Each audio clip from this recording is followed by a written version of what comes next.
ilma namaa jalqabaaf dhumasa tilmaamuni in ulfaata waan hundoo makeessa ilmi namaa daggalaa turee bulee dabala ilmi namaa daggalaa turee buleeti dabala ilmi namaa daggalaa turee bulee dabala ilmi namaa maalu daggalaa turee buleeti dabala ilmi namaa daggalaa turee buleeti dabala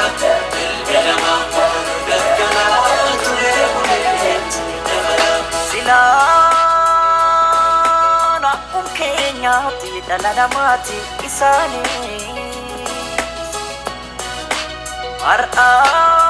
har'aaf jarraan gante haadhaaf abbaa dhabaniis haadhaaf abbaa dhabuun isaanii qoda rabbiiti daa'imman kana gargaaruun qoda lammiiti ilmi namaa daggalaa turee bulee dabala ilmi namaa daggalaa turee buleeti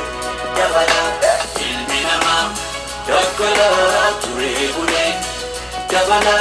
ilmi namaa maalu daggalaa turee buleeti dabala ilmi namaa daggalaa turee buleeti dabala ilmi namaa maalu daggalaa turee buleeti dabala daa'iman har'aa warra abdiin eegaree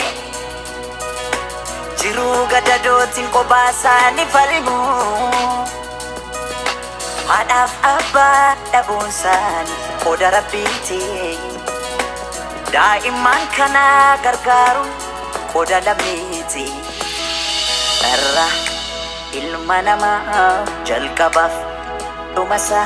tilmaamuni in ulfaata waan hundoo makeessa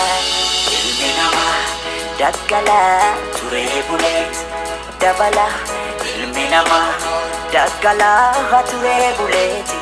dabala ilmi namaa daggalaa turee buleeti dabala ilmi namaa maalu daggalaa turee buleeti dabala ilmi namaa daggalaa turee buleeti dabala ilmi namaa maalu daggalaa turee buleeti dabala ona ongee keessatti bakkeetti joologne belaa wal gadaana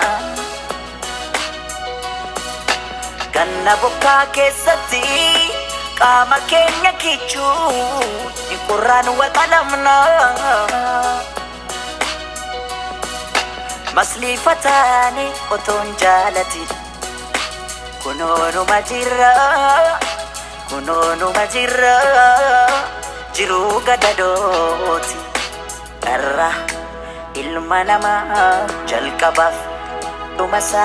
tilmaamuni in ulfaata waan hundoo makeessa ilmi namaa daggalaa turee buleeti dabala ilmi namaa daggalaa turee buleeti dabala ilmi namaa daggalaa turee buleeti dabala ilmi namaa maalu daggalaa turee buleeti